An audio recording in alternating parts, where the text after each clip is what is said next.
Aydarko'lda nima gaplar? Ma'lumot bizdan, like sizdan. Suvning go'zal rangi va ta'sirchan kattaligi tufayli xushmanzara ko'l ko'pincha qumlikdagi Feruza dengiz deb nomlanadi.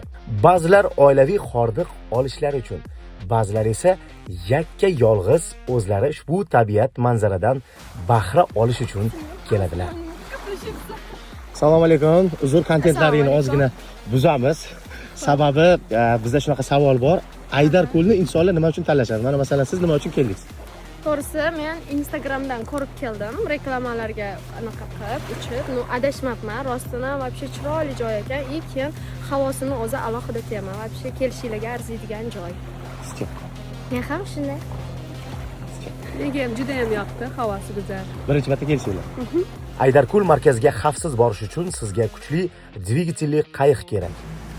Ayni paytda mart oyi, xabaringiz bor. Bahorni kirib kelishi bilan Aydarko'lga insonlarimiz sekin-asta oshiqishadi. O'zi aslida Aydarko'l mavsumi bu yoz mavsumi hisoblanadi.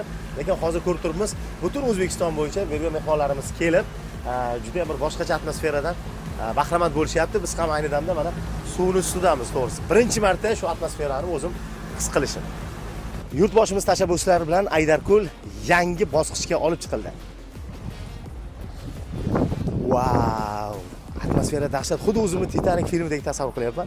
Xo'p, ma'lumotlarga kelsak, uzunligi 376 kilometrgacha davom etgan ushbu ko'limiz va chuqurligi 10 metrdan 78 metrgacha. Aydarko'l 3 qismga bo'lingan. Aydar, Tuzkoni va Arnasoy hududlaridan iborat. Forish, Arnasoy va Nurota.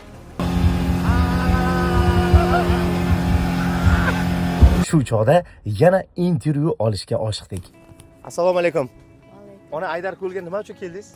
Mening davlinim bor edi. Ukam shu yerga ana borib bir ko'ringlar qana shundan yaxshi bo'lib qolaman dedi. Kecha ancha ana boshim og'rib turib, bugun Xudoga shukr yaxshiman. Shu aytib keldim. Rahmat. Siz nima uchun keldingiz? Voy, dam olishga keldim. Uyda yerim bilan urush qoldi. Nimasi yo'q sizga? Manzara, havosi, mazza. Eringiz bilan tez-tez urishib turing. Xo'sh, siz Aydarko'lga qachon bormoqchisiz? Eng to'g'ri va qulay lokatsiyani aytib o'tsam, nima deysiz? Bu Jizzax viloyati Arnasoy tumanidan boradigan yo'ldir. Ma'lumotimiz yoqqan bo'lsa, Jo'rayev TV kanaliga obuna bo'ling.